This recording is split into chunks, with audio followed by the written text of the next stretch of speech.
Hello and welcome to the Prekindergarten Program Requirements webinar. The purpose of this webinar is to help ensure that you can understand the pre-kindergarten program requirements. You're able to identify the specific requirements regarding pre-kindergarten programs found in the Texas Education Code to assist you in determining where to go for further information regarding pre-K program requirements, and finally help you locate resources related to pre-kindergarten program requirements. So now let's dive in. Texas Education Code Section 29.153 says a district shall offer pre-kindergarten classes if a district identifies 15 or more eligible children who are at least 4 years of age by September 1 of the current school year. A school district may offer pre-kindergarten classes if the district identifies 15 or more eligible children who are at least 3 years of age.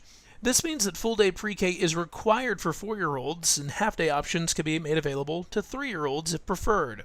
It should also be noted that tuition may not be charged for a pre-kindergarten class that is serving eligible 4-year-olds. For more information about eligibility criteria, visit our Early Childhood Education webpage at tea.texas.gov. There you can find access to eligibility resources, including one-page summaries of each eligibility criteria. The Texas Education Code also states that each school district is responsible for developing a system to notify the population within the district who have children who are eligible for enrollment in a pre-kindergarten class. The system must include public notices issued in both English and Spanish.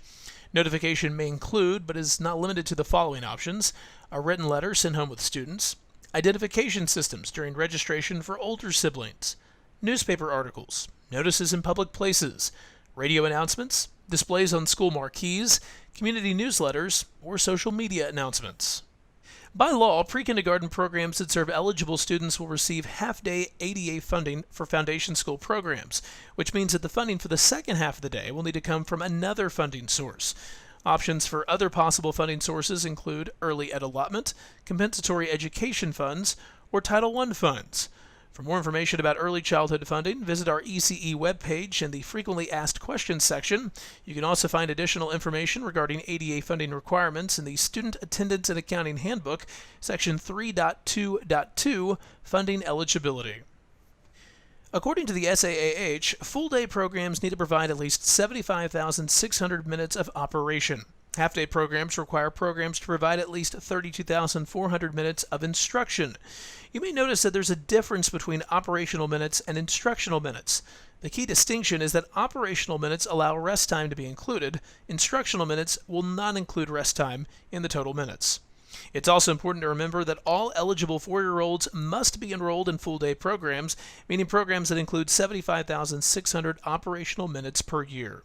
To reference this information, please review Section 3.8 in the Student Attendance and Accounting Handbook. You can also find more information in the Student Attendance and Accounting Handbook about the requirements a student must meet to generate ADA and FSP funding in Section 3.2.2, Funding Eligibility. Another requirement that's outlined in the Texas Education Code is that all full-day pre-K programs that serve eligible students comply with the high-quality pre-K program components. These include curriculum, program evaluation, family engagement, teacher-to-student ratio, teacher qualifications, and student progress monitoring. One thing to note is that high-quality pre-K components are applicable to all programs, including districts, open enrollment charters, and districts of innovation that are serving eligible 4-year-old students using foundation school program funding. For more information about each high-quality component, visit our high-quality pre-K webpage at tea.texas.gov.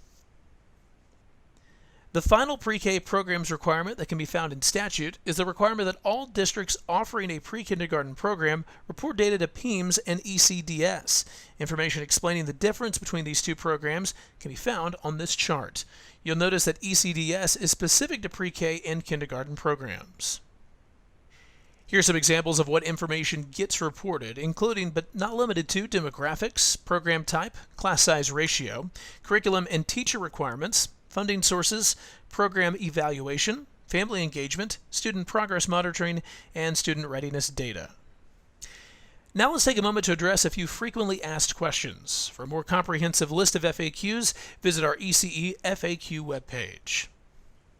Our first FAQ is, if a district begins offering a full-day pre-kindergarten program for eligible 4-year-olds and begins to see an influx of eligible 4-year-olds wanting to enroll mid-year, is the district still required to serve all eligible 4-year-olds?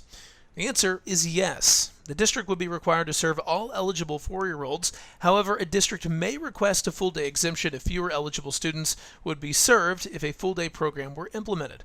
This is typically due to physical capacity or personnel constraints. To clarify, the exemption only exempts programs providing a full-day program, but all eligible 4-year-olds are still required to be served.